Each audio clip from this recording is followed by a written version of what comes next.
నమస్కారం అండి. నేను డాక్టర్ మోవా శ్రీనివాస్ మాట్లాడుతున్నానండి. నేను కార్డియాలజిస్ట్ని. సో ఇవాళ మనం మాట్లాడబోయే అంశము గాల్ స్టోన్స్, అంటే పిత్తాశయంలో రాళ్ళు. దీన్ని ఇంగ్లీష్లో గాల్ స్టోన్స్ అంటారు, తెలుగులో పిత్తాశయం అంటారు. సో వీటిల్లో రాళ్ళు ఉండడం అనేది సర్వసాధారణం. మీరు ఒక 10 మందికి, ఒక 40 దాటిన వాళ్ళు 10 మందిలో చూసినట్లయితే, ఎస్పెషల్ ఆడవాళ్ళలో చాలా చాలా కామన్గా అది కనిపిస్తూ ఉంటుంది. సో దాని గురించినటువంటి అంశాలు ఏవైతే ఉన్నాయో అవన్నీ కూడా మనం ఇప్పుడు డిస్కస్ చేద్దాం. సో ముఖ్యంగా కడుపు నొప్పి అన్నది అంశాన్ని చూసుకుంటే, కడుపు నొప్పికి చాలా కారణాలు ఉండొచ్చు.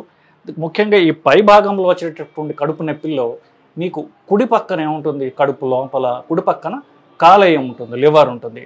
ఆ లివర్ సెక్రెట్ చేసినటువంటి పిత్తము అంటాం, అంటే బైల్ అంటారు ఇంగ్లీష్లో, తెలుగులో పిత్తము అంటారు. ఇదంతా కూడా అది కిందకు వచ్చి ఒక పౌచ్ లాంటిది, అంటే ఒక సంచి లాంటిది ఉంటుంది, ఆ లివర్ కింద ఉంటుంది. ఆ సంచిలో ఆ బైల్ అంతా కూడా కలెక్ట్ అవుతుంది. అది అక్కడి నుంచి ఆ సంచి, దాని గాల్ బ్లాడర్ అంటారు. యూరినరీ బ్లాడర్ అంటే యూరిన్ సంచి, గాల్ బ్లాడర్ అంటే లివర్లో సెక్రెట్ అయినటువంటి పిత్తం అంతా కూడా స్టోర్ అయ్యేటటువంటి బ్యాగ్. అక్కడి నుంచి అది పొట్ట కిందటువంటి పేగుల్లోకి అది రిలీజ్ చేయబడుతుంది. సో ఈ సంచి పేరే గాల్ బ్లాడర్ అంటారు. దాంట్లో రాళ్ళు రావడం, మూత్రనాళాల్లో స్టోన్లు రావడం, ఇక్కడ పిత్తాశయంలో రాళ్ళు రావడం సర్వసాధారణంగా చాలా చాలా కామన్గా చూస్తుంటాం. ఇన్ఫ్యాక్ట్ మూత్రనాళంలో స్టోన్స్ కంటే కూడా ఈ పిత్తాశయంలో రాళ్ళు ఇంకా కామన్ బేసికలీ. సో ఈ లివర్ లివర్ అనేది ఒక ఫ్యాక్టరీ లాంటిది. అది చాలా పనులు చేస్తుంది శరీరానికి, ముఖ్యంగా మన ఈ ఏంటంటారంటే అన్నకోశానికి సంబంధించింది. సో ఈ గాల్ స్టోన్స్ ఏవైతే ఉన్నాయో అవి 80% మందిలో సైలెంట్గా ఉంటాయి. సో మీరు మామూలుగా ఇప్పుడు ప్రతి హాస్పిటల్కి వెళ్ళినా కూడా రొటీన్ ప్యాకేజ్ చేసి చెప్తుంటారు. చాలామంది వెళ్ళి నాకు అన్ని పరీక్షలు చేయండి సార్ అంటే, అప్పుడు దానిలో భాగంగా పొట్ట స్కాన్ చేస్తారు. పొట్ట స్కాన్ చేస్తే చాలా మందిలో కూడా ఈ పిత్తాశయంలో రాళ్ళు అంటూ ఉండడం అనేది గమనిస్తూ ఉంటాం మనం. నేను చెప్పినట్టుగా 80% మందిలో ఇవి సైలెంట్గా ఉంటాయి. రాళ్ళు ఉన్నాయి అని చెప్పేసి మన స్కాన్ ద్వారా మాత్రమే తెలుస్తుంది తప్ప దానివల్ల మనకి ఇబ్బంది ఏమి ఉండదు. సో దీనికి ఏమి చేయాలి అనే మనం అంశానికి వెళ్ళబోయే ముందు, అసలు ఈ లివర్లో ఉన్నటువంటి ఈ పిత్తం యొక్క చేసే ఫంక్షన్ ఏమిటి, బైల్ ఫంక్షన్ ఏమిటి అంటే, మీరు ఎక్కడన్నా చూడండి, నీళ్లలో ఒక చుక్క నూనె వేసినట్లయితే అది నూనె నీళ్ళల్లో కరగదు. సో ఆ నూనె ఎలా పైన తేలుతూ ఉంటుంది, నూనె నెయ్యో ఏదైతే ఉందో నీళ్ళలో అలా తేలుతూ ఉంటుంది. అలాగే మనం తినే తిండిలో చాలా కొవ్వు పదార్థాలు ఉంటాయి. మనం తినే తిండిలో ఉన్నటువంటి, మనం ఆయిల్ వేసుకోవచ్చు, నెయ్యి వేసుకోవచ్చు, లేదా తిండిలో ఇన్హెరెంట్గా ఉన్నటువంటి కొన్ని కొవ్వు పదార్థాలు ఉండొచ్చు. ఫర్ ఎగ్జాంపుల్, ఇప్పుడు మీరు పల్లీలు, వేరుశనక్కాయలు తీసుకున్నట్లయితే దానిలో ఆల్మోస్ట్ 50% వరకు ఆయిలే ఉంది కదా. సో పల్లీలు తినే వాళ్ళందరూ మరి ఆయిల్ తిన్నట్టే కదా. సో ఇట్లా కడుపులో కంటూ పోయిన తర్వాత ఈ కొవ్వు పదార్థాలని కరిగించాలంటే మరి రక్తంలో కరగవు, ఎందుకంటే నీరు కొవ్వు కరగదు కదా. ఈ ఫ్యాట్ పదార్థాలని రక్తంలోకి పంపడానికి, అది చక్కగా అరగడానికి ఉన్నటువంటి ఒక అతి అద్భుతమైనటువంటి నేచర్ అంటే ఈ ప్రకృతి వెనకాల ఏముందో అంత అనవసరం. ఈ ప్రకృతి యొక్క క్రియేషన్ ఒక అతి అద్భుతమైనటువంటి పదార్థము ఈ బైల్, అదే పిత్తము అంటారు. సో ఇది ఉండడం వల్ల ఎప్పుడైతే మన తిండిలో మనం తిన్న తర్వాత అది రిలీజ్ అవుతుంది. ఒకవేళ తిండిలో కనుక ఎక్కువ ఫ్యాట్ ఉన్నట్లయితే ఎక్కువ రిలీజ్ అవుతుంది. అది ఫ్యాట్ని కరిగించడానికి శరీరానికి ఉపయోగపడుతుంది. ఫ్యాట్ ఏదైతే ఉందో, కొవ్వు, దాన్ని చిన్న పదార్థాల కింద చిన్న డ్రాప్లెట్స్ కింద చేసేసి దాని చుట్టూ చిక్కటి లేయర్ ఇచ్చి అది పేగుల్లోకి పంపిస్తుంది. పేగుల్లో పంపిస్తే పేగుల్లో మళ్ళీ చిన్న పేగుల్లో ఎస్పెషల్లీ ఫ్యాట్ మనని డైజెస్ట్ చేసుకోవడానికి వేరే రకరకాల ఎంజైమ్స్ అంటూ ఉంటాయి. సో ఈ ఆయిల్ని చిన్న డ్రాప్లెట్స్గా అది బ్రేక్ చేయడానికి పనికొచ్చేదే ఈ బైల్ అనేది. సో ఈ బైల్ అనేది కాన్సన్ట్రేటెడ్గా ఉంటే ఒక్కొక్కసారి ఏమవుతుంటే బైల్ అనేది అదే ఘనీభవించి అదే సొలిడిఫై అయిపోయి రాళ్ళులాగా అయిపోతుంటుంది అది. సో ఈ రాళ్ళు మామూలుగా 80% దాకా ఏం ప్రాబ్లం, ఎందుకు ఆ బ్లాడర్లోనే అలా ఉండిపోతాయి. ఒక్కొక్కసారి ఆ రాళ్ళు కూడా ఒకదానికొకటి అతుక్కుని పోయి, ఒక ఇటుకలు పెడితే ఎంత చక్కగా అతుక్కుని పోయి ఒక ఇటుక దాని పక్కదానికి, ఇప్పుడు అలాగే మీరు ఒకసారి ఏదన్నా పాత గుడికి వెళ్ళారనుకోండి, ఆ గుడి గోడ చూడండి, ఆ గోడలు ఏంటంటే ఇటుకలు ఉండవు, రాళ్ళు ఉంటాయి. ఆ రాళ్ళు ఏంటంటే ఒకదానితో ఒకటి ఆ షేప్ చూసుకుని వాళ్ళు చక్కగా పేరుస్తారు దాన్ని. సో ఈ రాళ్ళు కూడా ఒకదాని షేప్తో ఇంకొకటి చక్కగా ఆనుకొని ఉన్నట్టుగా చాలా చాలా రాళ్ళు దాంట్లో గనిభవించి ఉంటాయి. అవి ఒక రాయి ఊడి ఎప్పుడైతే కిందకు వస్తుందో ఈ గాల్ బ్లాడర్ నుంచి పేగుకు పోయేటటువంటి సన్నని ఒక పాసేజ్, ఒక ట్యూబ్ ఉంటుంది, దాని ఆ ట్యూబ్లో ఎప్పుడైతే ఈ రాయి అడ్డుపడిందో అప్పుడు మనకి ప్రాబ్లం స్టార్ట్ అవుతాయి. ఎందుకు? సన్న నేరో పాసేజ్ గుండా ఆ బయలంతా కిందకి రావాలి, దానికి అటు ఈ రాయి అడ్డుపడిపోయింది. సో ఈ బయలు కిందకి పోవడానికి ప్రాబ్లం. సో ఈ గాల్ బ్లాడర్లను పేరుకొని పోయి అప్పుడు మనకి ప్రాబ్లమ్ స్టార్ట్ అవుతాయి. గాల్ బ్లాడర్లు పేరుకొని పోతుంది, అక్కడి నుంచి పైన ఉన్నటువంటి కాలేయం లివర్ మీదకి ప్రెషర్ పడుతుంది, అప్పుడు వాళ్ళకి అసలు గాల్ స్టోన్స్ వల్ల ప్రాబ్లమ్ స్టార్ట్ అవుతాయి. సో అప్పుడేమవుతుంది? నొప్పి అంటూ వస్తుంది. ఆ నొప్పి కామన్గా ఈ లివర్ ఎక్కడైతే ఉందో అక్కడ, అంటే పొట్టలో పై భాగంలో కుడి పక్కన వస్తుంది, ఒక్కొక్కసారి మధ్యలో కూడా రావచ్చు అది.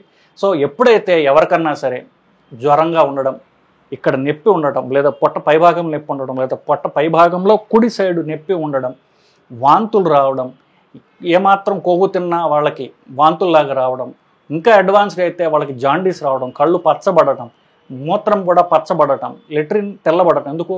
ఇది లెట్రిన్ గుండా కిందకి రావాలి. లెట్రిన్ యొక్క రంగు పసుపు రంగు ఏదైతే ఉందో అది దీనివల్ల వస్తుంది. సో లెట్రిన్కి వెళ్ళేది బ్లాక్ అయిపోయేది యూరిన్ గుండా కిందకి పోతూ ఉంటుంది. సో ఇవన్నీ ఏమంటారంటే జాండీస్ లక్షణాలు. జాండీస్ అంటే ఇప్పుడు కామెర్లు. సో కామెర్లు అని తెలుగులో అంటాం, జాండీస్ అని ఇంగ్లీష్లో అంటాం. కళ్ళు అంతా పచ్చబడడం, స్కిన్ అంతా కూడా అది స్కిన్లో డిపాజిట్ అవ్వడం, ఇవన్నీ జరుగుతూ ఉంటాయి. ఇలా అది లేట్ స్టేజెస్లో జరుగుతుంది, కానీ ఎర్లీ స్టేజెస్లో నొప్పితో మొదలవుతుంది అది. సో ఈ గాల్ బ్లాడర్ నుంచి, గాల్ బ్లాడర్ డక్ట్ అంటారు, ఏదైతే పేగుల్లో పోయి మధ్యలో ఇది బ్లాక్ అయిపోతే అది వెనక్కు తన్ని దానివల్ల అటువంటి నొప్పి, అలాగే జ్వరము, వాంతులు ఇట్లాంటివన్నీ రావడం జరుగుతూ ఉంటుంది. ఒక్కొక్కసారి ఏమవుతుందంటే ఈ నొప్పి ఏదైతే ఉందో అది కుడి భుజానికి అది రేడియేట్ కావచ్చు. ఎలాగైతే గుండె నొప్పి ఎడమ భుజానికి వెళ్తుందో ఈ గాల్ బ్లాడర్ నొప్పి కుడి భుజానికి రావచ్చు. నేను చెప్పినట్టుగా ఒక్కొక్కసారి ఆ నొప్పి కుడి పక్కన ఉండొచ్చు, లేదా మధ్య భాగంలో పొట్ట పై భాగంలో ఉండొచ్చు. ఈ పొట్ట పై భాగంలో ఉన్నటువంటి నొప్పులలో ఒకటి హార్ట్ అటాక్, రెండవది ఈ గాల్ బ్లాడర్ పెయిన్, ఇంకొకటి అల్సర్ పెయిన్. ఈ మూడు కూడా పొట్ట పై భాగంలోనే వస్తాయి. పొట్ట పై భాగంలో నొప్పి వచ్చి ఎడమ భుజం నొప్పి పడితే గుండె, పొట్ట పై భాగంలో నొప్పి వచ్చి కుడి భుజం నొప్పి పడితే గాల్ బ్లాడర్. ఒక సింపుల్ సూత్రం అది. సో ఈ రెండిట్లోనూ వాంతులు రావచ్చు, రెండిట్లోనూ ఇక్కడ తీవ్రమైన నొప్పి రావచ్చు, రెండిట్లోనూ చెమటలు పట్టచ్చు, రెండిట్లోనూ బీపీ తగ్గచ్చు. ఇవన్నీ కూడా హార్ట్ అటాక్కి, గాల్ బ్లాడర్ ప్రాబ్లంకి కామన్. కానీ ఇటుపక్క పోయింది, కుడిపక్క వస్తే గాల్ బ్లాడర్, ఎడం పక్క పోతే గుండె అనేటువంటి సింపుల్ సూత్రంలో మనం దాన్ని గుర్తుపెట్టుకోవచ్చు. ఇకపోతే దీన్ని పట్టుకోవడం ఇలాగైతే ఎప్పుడైతే డాక్టర్ దగ్గరికి వెళ్తారో ముందు అది గుండె ప్రాబ్లమా, గాల్ బ్లాడర్ ప్రాబ్లమా? గుండె ప్రాబ్లం అంటే ఈసీజీ తీయచ్చు. గాల్ బ్లాడర్ ప్రాబ్లం అంటే పొట్టకి స్కాన్, అల్ట్రాసౌండ్ స్కాన్ అంటారు. పొట్టకి స్కాన్లు ఎక్కడన్నా చాలా చాలా విస్తృతంగా చిన్న చిన్న టౌన్స్లో కూడా అది అవైలబుల్గా ఉన్నది. పొట్టకి స్కాన్ చేస్తే వెంటనే గాల్ బ్లాడర్లో స్టోన్ ఉంది, ఆ స్టోను ఆ ట్యూబ్ని అడ్డుపడుతోంది దానికి, లేదా గాల్ బ్లాడర్ అంతా వాచిపోయింది, ఇట్లాంటివి దానిలో ఇన్ని రాళ్ళు ఉన్నాయి, ఇవన్నీ కూడా వాళ్ళకి తెలుస్తాయి. ఒక్కొక్కసారి తెలియకపోతే పొట్టకి సిటీ స్కాన్ కూడా తీసుకోవచ్చు. సో ముఖ్యంగా మనం గాల్ బ్లాడర్ గురించి చెప్తున్నాం కాబట్టి ఈసీజీ తీస్తే గుండె ప్రాబ్లం అవునా కాదా రూల్ అవుట్ అయిపోతుంది. ఇంకా ఏమాత్రం డౌట్ ఉంటే ట్రోపోనిన్ పరీక్ష చేయొచ్చు. ఈ ఈసీజీ ట్రోపోనిన్ పరీక్ష ద్వారా మనం హార్ట్ పెయిన్, ఈ పొట్ట పైభాగంలో ఉంది హార్ట్ రిలేటెడా కాదా అని రూల్ అవుట్ చేసేసుకోవచ్చు. వన్స్ మనకి ఈసీజీ నార్మల్గా ఉంది, ట్రోపోనిన్ నార్మల్గా ఉంది అంటే గాల్ బ్లాడర్ సంబంధించింది అనుకోవాలి. అప్పుడు ఏమిటి ట్రీట్మెంట్ చేయాలి. ఒక్కొక్కసారి హార్ట్ అటాక్ లాగా గాల్ బ్లాడర్ అటాక్ లాగా రావచ్చు. అది నేను చెప్పింది ఇప్పుడు దాకా. యూజువల్గా 80% మందిలో చెప్పినట్టుగా సైలెంట్గా ఉంటాయి. ఒక్కొక్కసారి మాత్రం రాయి ఊడి ఎప్పుడైతే ట్యూబ్లోకి వచ్చిందో అప్పుడు మాత్రం ప్రాబ్లమ్స్ వస్తూ ఉంటాయి. యూజువల్గా అప్పుడు ట్రీట్మెంట్ ఇనిషియల్గా కాస్త యాంటీబయాటిక్స్ అవి స్టెబిలైజ్ చేసి వెంటనే వాళ్ళని ఆపరేషన్ చేసి ఆ రాయి లాగేయకపోతే ఇవి ఎప్పటికీ ప్రాబ్లమ్స్ వస్తుంటాయి. నేను చెప్పినట్టుగా ఆ రాయి ట్యూబ్ ఆ ట్యూబ్కి అడ్డుపడవచ్చు. చాలా రాళ్ళు ఆల్రెడీ గాల్ బ్లాడర్లో ఉంటాయి కదా.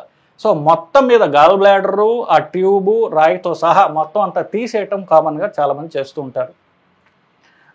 So gall bladder removal operation. So gall bladder removal ఆపరేషన్కి మళ్ళీ అంతకుముందు అట్లీస్ట్ ఒక 20 ఏళ్ళ క్రితం ఏం చేసేవాడు అంటే పొట్ట అంతా కోసి ఆ గాల్ బ్లాడర్ తీసేసి అంతా చేసేవాడు. కానీ ఈ రోజుల్లో ల్యాపరోస్కోపీ అనేటటువంటిది చాలా ప్రాచుర్యంలోకి వచ్చింది. ఏం లేదు, మొత్తం పొట్ట ఓపెన్ చేయకుండా పొట్టకి బొడ్డు దగ్గర ఒకటి ఇంకొక 2 రంధ్రాలు పెట్టి దానిలోంచి ఒక ట్యూబ్ పంపించి పొట్టలోకి గాల్ బ్లాడర్ని చాలా చాకచక్యంగా బయటకు తీసేస్తున్నారు రాళ్లతో సహా. ఇది చాలా సింపుల్ సర్జరీ. ఈ రోజుల్లో పెద్ద ఆపరేషన్ అంటూ ఉండదు, పొట్ట మీద స్కార్స్ ఉండవు. సో బొడ్డు మీదే చేస్తారు కాబట్టి అది ఆ స్కార్ తెలియకపోతే 2 చిన్న చిన్న స్కార్స్ అటు ఇటు ఉంటాయి అంతే. అవి చాలామందికి కనిపించవు. సో పొట్ట ఆపరేషన్ ఏంటంటే చాలామందికి తెలియదు. గాల్ బ్లాడర్ మొత్తం రాళ్లతో సహా తీసేస్తారు, ప్రాబ్లం సాల్వ్డ్. సో ఇంతతో కథ మోస్ట్లీ సుఖాంతం అయిపోతుంది. కానీ ఇలా గాల్ బ్లాడర్ ఆపరేషన్ చేసుకున్న వాళ్ళలో ఓన్లీ ఒక 90% మందికి చక్కగా అయిపోతుంది. ఒక 10% మందికి మాత్రము కొంతకాలం తర్వాత మళ్ళీ ఇట్లాంటి నొప్పులే వస్తూ ఉంటాయి. దాంట్లో మోస్ట్లీ ఇంకా పైన కొత్తగా రాళ్ళు ఫామ్ అవ్వచ్చు, లివర్లో చిన్న కంకర్ లాంటివి రాళ్ళు వచ్చి మళ్ళీ అవి ప్రాబ్లమ్స్ కాజ్ చేయొచ్చు, లేదా ఆపరేషన్ సంబంధించినటువంటి ప్రాబ్లమ్స్ ఉండొచ్చు. ఇది ఆపరేషన్ తర్వాత వచ్చే నొప్పిది. అది నేను చెప్పినట్టుగా 90% మందిలో ఉండదు, ఒక 10% మందిలో ఉండొచ్చు. గాల్ బ్లాడర్ అనేది సేఫ్గా తీసివేయించుకోవచ్చు. అలాగైతే యూట్రస్ తీసేస్తే పెద్ద మనకి ఆడవాళ్ళకి తేడా రాదు, గాల్ బ్లాడర్ తీసేసిన తర్వాత కూడా పెద్దగా తేడా రాదు. ఎందువల్లంటే ఆ గాల్ బ్లాడర్ తీసేసి ఆ పేగు ఎక్కడైతే గాల్ బ్లాడర్ పేగులు ఎంటర్ అవుతుందో అది తీసుకొచ్చి లివర్కి అటాచ్ చేస్తారు. కాబట్టి లివర్లో తయారైనటువంటి పిత్తం అంతా కూడా మళ్ళీ చక్కగా పేగులోకి డ్రైన్ అయిపోతుంటుంది. ప్రాబ్లం లేకుండా మనకి అతను ఫ్యాట్ తిన్నా కూడా ఎలాంటి ఇబ్బంది లేకుండా పని జరుగుతూ ఉంటుంది. సో గాల్ బ్లాడర్ తీసేస్తే నాకేం ప్రాబ్లం వస్తుందో అని చాలామంది భయపడుతూ ఉంటారు. ఒకసారి నన్ను కన్సల్టేషన్కి వస్తారు. అది నా డొమైన్ కాకపోయినా, సార్ మీరు మాకు చాలా కాలం నుంచి తెలిసిన వాళ్ళు మిత్రులు, మీరు సలహా ఇవ్వండి, గాల్ బ్లాడర్ ఆపరేషన్ అవసరం అయితే దాన్ని తీసివేయడంలో ఎట్లాంటి మీకు సంకోచము డౌట్స్ అవసరం లేదు. గాల్ బ్లాడర్ తీసేసినంత మాత్రాన ఎట్లాంటి ప్రాబ్లమ్స్ మీకు రావు.